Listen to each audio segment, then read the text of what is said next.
सब जगह आपको देखने को मिल रहा होगा कि मार्केट क्रैश करेगा, मार्केट गिरेगा तो कितना गिरेगा, क्या 2020 वाला टाइम रिपीट हो गया? इंडियन मार्केट लगातार गिर रहे हैं, ग्लोबल मार्केट गिर नहीं रहे हैं।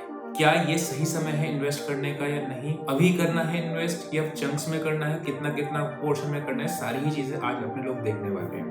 Okay, let's start without wasting time. Start करते हैं अपने लोग कुछ एनालिटिक्स और कुछ डेटा पॉइंट्स जहां से आपको क्लियर आइडिया लगेगा। सबसे पहले अगर मैं बात करता हूं तो मार्केट अपना आपको चार्ट दिख रहा होगा स्क्रीन पे, और मार्केट में आपको क्या दिख रहा है कि यहां से यहां तक एक फॉल अभी तक बैंक निफ्टी इंडेक्स ले लिया है। हाई से लेके अभी तक आ चुका है तकरीबन 7.5%। इंडेक्स बेसिस पे भले ही आपको लग रहा हो कि बहुत ज्यादा नहीं गिरा है, लेकिन स्टॉक्स आपके 20% तक के भी पोर्टफोलियो में डाउन हो चुके हैं, राइट? तो अभी अगर मैं बात करता हूँ, इससे पहले आप अगर देखोगे तो कब मार्केट गिरा है, अभी रीजन भी समझेंगे हम लोग कि मार्केट ऐसा गिर क्यों रहा है। ठीक है, उससे पहले आप देखोगे तो कहाँ पे गिरा है आपका, तकरीबन 8.5%। कब गिरा है ये आपका? जनवरी में। ठीक है, मैं मंथ याद रखना बिकॉज रेलेवेंस है। ठीक है, उसके बाद कहाँ पे गिरा है आपका, समवेयर अराउंड सितंबर अक्टूबर में आपका 23 में। ठीक है, अक्टूबर मंथ याद रखना। उसके बाद उससे पहले कब गिरा है आपका, समवेयर अराउंड 11% गिरा है। और कब गिरा है ये आपका, फेब में। ठीक है, ये मंथ भी याद रखना।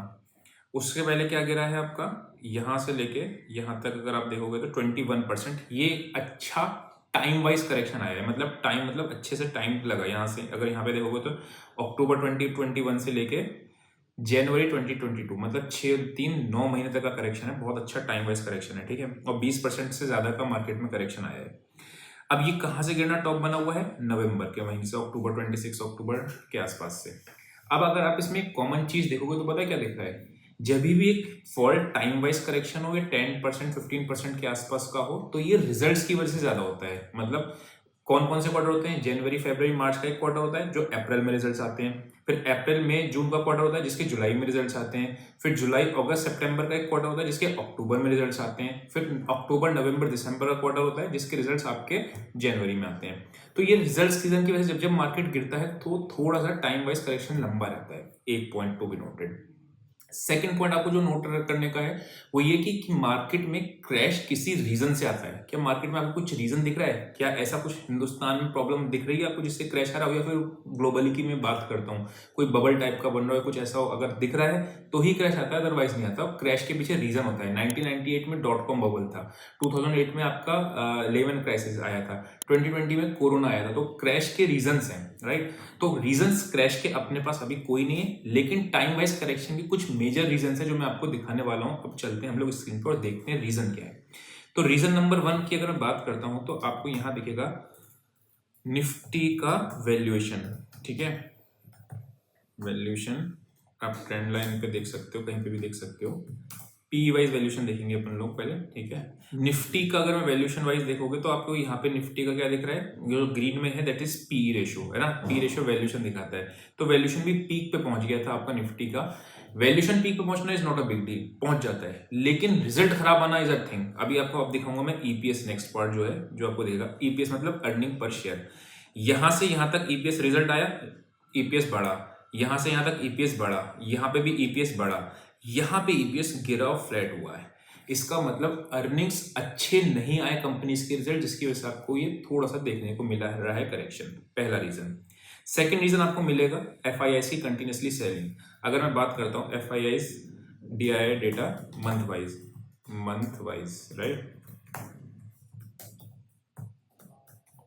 यहां पे आप देखोगे तो आपको एक डेटा देखने को मिलेगा। यहाँ पे मैं आता हूँ और यहाँ पे आने के बाद मैं इसको पढ़ देता हूँ मंथली। ठीक है, अक्टूबर के मंथ में 1 लाख करोड़ की सेलिंग है।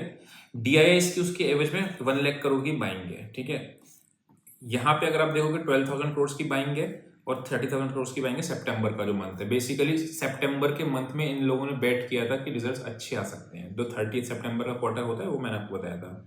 उससे पहले भी सेलिंग थी 20,000, उससे पहले भी मई में आपकी सेलिंग थी 42,000 35,000, अच्छी खासी। मतलब ये तो 1 लाख करोड़ से ऊपर अक्टूबर में पहुंची तो अच्छे से सेल किया है। अभी रीजन बताऊंगा क्यों, क्योंकि डीआईएस तो बाय कर रहे हैं तब भी मार्केट क्यों गिर रहा है। यहाँ पे आप देखोगे ना 20,000 करोड़ का सेल किया और यहाँ पे आपने डीआईएस ने अच्छा बाय किया। यहाँ पे संभाल नहीं पाए जितना डीआईएस को संभालना चाहिए, तो उतना संभाल नहीं पाए। डीआईएस कौन है? रिटेलर्स। ठीक है, इससे पहले भी लगातार आपकी बिग वाली देखने को मिली थी। तो मुझे रीजन नंबर 1 मिल गया आपका वैल्यूएशन, रीजन नंबर 2 मिल गया आपका एफआईएस की सेलिंग। अब एफआईएस की सेलिंग बड़ी फियर्स रही है। मैं आपको फियर्स का मतलब होता है बहुत एग्रेसिव सेलिंग है। अगर लेट से मुझे 1000 करोड़ बेचना है ना, तो मार्केट में मैं 1000 करोड़ रुपए का माल, मैं मतलब एफआईएस एज्यूम करना कि एफआईएस को बेचना है 1000 करोड़ का, यानी 1000 करोड़ का माल, तो वो बहुत बास्केट ऑर्डर में सेल कर रहे हैं। तो उससे क्या हो रहा है, मार्केट में तेजी से गिरावट देखने को मिल रही है। तीसरा रीजन जो अपना आ रहा है वो आ रहा है अपना आरबीआई का जो इन्फ्लेशन का डेटा आया था उसकी वजह से रेट कट, दुनिया भर में तो रेट कट चालू हो गए, लेकिन इंडिया का इन्फ्लेशन अभी थोड़ा सा खराब आया, अच्छा नहीं आया डेटा, जिसकी वजह से रेट कट होगा या नहीं होगा इसका भी अभी इंडियन बेसिस पे। फेड जो कर रहा है वो तो एक अलग चीज है। इंडियन मार्केट में रैली 2 रीजन से आएगी, या तो आपकी अर्निंग्स बहुत अच्छी हैं, या फिर एफआईएस का पैसा आना शुरू हो जाए। एफआईएस का पैसा आ नहीं रहा है और अर्निंग्स आपकी आ नहीं रही है, ऊपर से इन्फ्लेशन और बढ़ के आ गया, इन्फ्लेशन भी बढ़ के आया और ग्रोथ भी नहीं हो रही है। ये सिचुएशन आती है स्टैगफ्लेशन की। मतलब क्या, इन्फ्लेशन जनरली बढ़ता है तो कोई गंदी चीज नहीं है, मतलब ठीक है कोई बात नहीं, साथ में ग्रोथ भी हो रही है, कोई दिक्कत नहीं है। इन्फ्लेशन अगर बढ़ रहा, ग्रोथ नहीं हो रही है, दिस इज अ कंडीशन जहां पे आपकी खराबी दिखती है और इसी वजह से आपको सारे इन्वेस्टर्स को देखने को मिल रहा है। चौथा रीजन अगर मैं बात करता हूँ तो उस निकल के आ रहा है कि चाइना के अंदर ही, मैंने पहले भी डिस्कस किया होता 1.5-2 महीने पहले, कि चाइना में वैल्यूएशन सस्ता है as compare to Indian market और पैसा वहां मूव हो रहा है। तो ये चीज है, लेकिन हालांकि अभी उतना नहीं होगा बिकॉज डोनाल्ड ट्रम्प जीत गए, तो चाइना में और यूएस में वॉर का सिचुएशन आपको, वॉर मतलब वैसी वॉर नहीं कि वेपन से हो रही है, वॉर मतलब ट्रेड वॉर, इसके चांसेस बढ़ जाते हैं जिसकी वजह से टैरिफ यूएस इंक्रीज करता है। लेकिन ध्यान रखना, यूएस टैरिफ इंक्रीज कर देता है ना ही सिर्फ चाइना पे, इंडिया पे भी कर सकता है, राइट। तो उस वजह से क्या हो रहा है, अपने इंडियन मार्केट में और अंडर परफॉर्मेंस हो रही है। इसके बाद जो मैं आपको एक मेजर रीजन बताता हूँ ना, बहुत इंपॉर्टेंट रीजन, और आपको देखने को कैलकुलेशन देखने में मजा भी आने वाला है। वो रीजन को कुछ इस तरीके से समझना, लेट से एफआईआईज है, ठीक है, उस एफआईएस को इन्वेस्ट करना है रिलायंस में $1,00,000। कितना करना है, $1,00,000, ठीक है। रिलायंस में करना है, निफ्टी में करना है, इसमें मान लो, उसमें एग्जाम्पल ले रहे हैं। अगर इसने $1,00,000 इन्वेस्ट करना, तो पहले क्या करेंगे, ये इंडियन मार्केट के पास आएंगे, बैंक्स के पास, कि भैया एसबीआई या कोई भी बैंक ले लो, मुझे $1,00,000 की वजह पे आप रुपया दे दो। तो वो क्या करेंगे, कहेंगे भैया ठीक है, रुपीज का रेट चल रहा है 80 रुपीज का, आप 80 लाख रुपीज ले लो, ठीक है। तो इन्होंने क्या करा, ठीक है भैया 80 लाख रुपीज हम ले लेते हैं। एफआईआई मान लो आपका चल रहा है कोई जॉन एक बड़ा एफआईआई है। एफआईआई बेसिकली फंड हाउसेज होते हैं, मैं अभी जॉन आसानी से कर रहा हूँ, ठीक है। जॉन को 80 लाख रुपीज मिल गए। अब जॉन ने क्या करा, इस 80 लाख रुपीज में 2000 रुपीज का रिलायंस का एक शेयर कोट हो रहा है, उसको जाके बाय करा। नियरली शेयर्स आ गए इसके पास 4000, ठीक है, 4000 शेयर्स आ गए। अब 4000 शेयर्स को ये बेचने गया रिलायंस को 2100 रुपीज के रेट पे। मजा आ गया भैया, आपको देख रहा हो, जॉन को तो खुश हो गया होगा कि रिलायंस का रेट आपका बढ़ गया, पैसे मिल गए। तो 2100 रुपीज में इसने बेच तो दिए, तो इनके पैसे कितने बन गए, 84 लाख। खुश हो गए जॉन को पैसे मिल गए। अब जॉन भाई ने क्या किया, जॉन भाई कह रहे वापस से अपने एसबीआई के पास आए कि भैया ये 84 लाख रुपीज है, इसकी जगह पे आप मुझे क्या करो, आप मुझे दे दो डॉलर, वापस कर लो मुझे, और मुझे डॉलर चाहिए वापस से, क्योंकि मुझे अपने भैया अपने, मैं तो यूएस का रहने वाला हूँ, तो वो डॉलर लेने आ गए। अब 84 जब एसबीआई आया, तब तक इंडिया में रेट हो गया 85 रुपीज का $1। मतलब क्या, ये जो 80 रुपीज का डॉलर था, $1 में 80 रुपीज आते थे, अब वो हो गया 85 रुपीज का। तो उन्होंने, एसबीआई ने कहा भैया ये लो 84 लाख रुपीज, लेकिन साथ में आपने क्या करना है, और आपको डॉलर का रेट हो गया 85 रुपीज का, ठीक है। तो इनको कितने पैसे वापस मिले, अगर आप कैलकुलेट करके मैंने दिखाया तो आपको 98,235, मोटा मोटा इतना मान लो आपको, एक जीरो ज्यादा लगा दिया मैंने, कोई दिक्कत वाली बात नहीं, कैलकुलेशन आसान करने के लिए। तो $98,000 इनको वापस मिल गए, मोटा मोटा $98,800। जॉन तो खुश हो रहा था कि भैया इंडियन मार्केट में तो रिलायंस में लगा के पैसा लग गया, अच्छा पैसा बन रहा है, उसको रिटर्न मिल रहा है, लेकिन मुझे तो मिला ही नहीं रिटर्न, मैं जब डॉलर लेके आया उल्टा मुझे तो माइनस में चला गया। ऐसा क्यों हुआ, ऐसा हुआ करेंसी डेप्रिसिएशन की वजह से। जब भी करेंसी डेप्रिशिएट होती है किसी कंट्री की, तो एफआईआई पैसा बाहर खींचते हैं, उसको हमने इस एग्जांपल के साथ देखा। तो यहाँ पे जॉन ने भले ही 5% का रिटर्न कमा लिया रिलायंस पे 1 महीने के अंदर, लेकिन उसको करेंसी के अंदर लॉस लग रहा है। तो जब भी करेंसी गिरने का होता है, एफआईआई और पैसा खींचते हैं बाहर से। तो आई होप उस रीजन समझ में आ रहे होंगे कि क्यों मार्केट गिरा है। पहला रीजन था आपके रिजल्ट्स खराब आए, दूसरा रीजन वैल्यूएशन का रीजन था, तीसरा रीजन एफआईआई लगातार भेज रहे हैं, चौथा रीजन आपका करेंसी डेप्रिशिएट कर रही है, और पांचवा आपका इन्फ्लेशन जो था अपना आरबीआई वाला इन्फ्लेशन का चीज हमने देखी थी। तो ये सारे रीजन थे जिसकी वजह से मार्केट गिर रही है। हम लोगों ने क्या देखा कि मार्केट गिरती कब है और आपका कितना कितना मार्केट का रीजन क्या है। बट अब आपके पास अभी भी क्वेश्चन तो ये रह गया कि मार्केट में हम इन्वेस्ट करें या नहीं करें। इसका सिंपल आंसर ये होता है, हमें पता नहीं होता है बॉटम पे कहाँ है कहाँ नहीं है।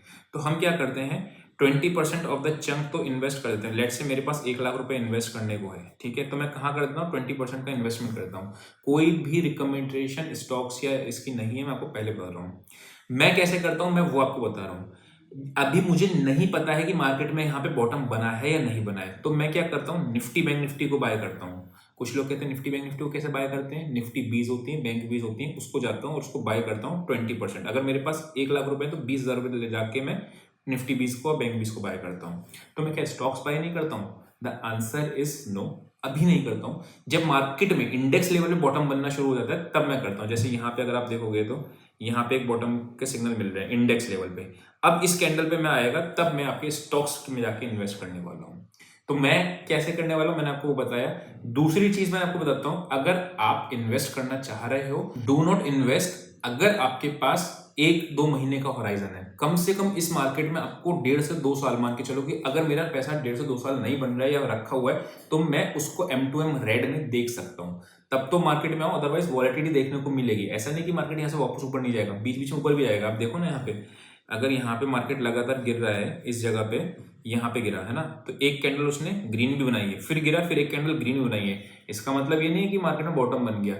तो याद रखना कि टाइम लगता है। इसमें कितना टाइम लगा है, अगर मैं इस वाले से और इस वाले पीरियड में देखता हूँ तो समवेयर अराउंड यहाँ पे टॉप बना था 20 जुलाई में, और आपका कितना हुआ अक्टूबर, जुलाई अगस्त सितंबर अक्टूबर, 4 महीने लग गए थे। इससे पहले दिसंबर में हुआ था एंड देन आपको मार्च, यानी कि 4 महीने इसमें लग गए थे। ये अच्छा टाइम वाइज करेक्शन बना था। अक्टूबर में टॉप बना था तकरीबन 2021 अक्टूबर से लेके जुलाई, यानी 7 महीने इधर और 3 महीने उधर, यानी 10 महीने तक मार्केट में आपका टॉप नहीं टूटा है ना। तो आपने एक चीज देखा कि 1 साल आपको लगता है, तकरीबन 1 साल के आसपास का होराइजन लग जाएगा, आपको दिखेगा कि हाँ माइनस में पोर्टफोलियो, इसीलिए हम सारा चंक एक साथ नहीं डालते हैं। ठीक, नेक्स्ट पॉइंट समझना क्या है, ये ऐसा क्रैश कोरोना का है, इसके पीछे रीजन था। कोई रीजन आपको मिल जाए तो क्रैश आता है, उस केस में हम कुछ नहीं कर सकते। लेकिन हमेशा याद रखना, निफ्टी हो या बैंक निफ्टी ऊपर ही जाएगा। स्टॉक्स खत्म हो सकते हैं, इंडेक्स खत्म नहीं होता, ये बात अपने को पता है। इसीलिए जब तक बॉटमिंग के सिग्नल नहीं मिले, कोरोना में बॉटमिंग के सिग्नल मिले थे, ऐसा नहीं, यहाँ पे आप देखोगे तो प्रॉपर डब्ल्यू पैटर्न बना था, मार्केट गिरा, ऊपर आया, ये प्रॉपर रिवर्सल का साइन मिला। जब रिवर्सल का साइन मिलता है तब हम स्टॉक्स में एंट्री करते हैं, अभी नहीं करते हैं। ठीक है, क्योंकि स्टॉक पता नहीं कितना गिर सकता है। तो आई होप के वो क्वेश्चन सॉल्व हुए होंगे। सबसे पहले कितना गिर सकता है, कितना नहीं, हमें नहीं पता इसका आंसर। कितना क्रैश नहीं आएगा, इतना अपने को दिख रहा है। ठीक है, क्रैश मतलब क्या होता है कि मार्केट 50% गिर गया है। दूसरी चीज, मार्केट क्यों गिर रहा है, इसका भी क्वेश्चन हम लोगों ने सॉल्व किया। तीसरी चीज, किस तरीके से हमको इन्वेस्ट करना चाहिए वो भी हमने देखा, और कितना टाइम पीरियड होता है हमें इन्वेस्ट करने के लिए वो भी चीज हमने देखी। तो आई होप आपको काफी सारे आंसर इससे मिले होंगे। अभी के लिए इतना ही, see you next session, till then bye bye.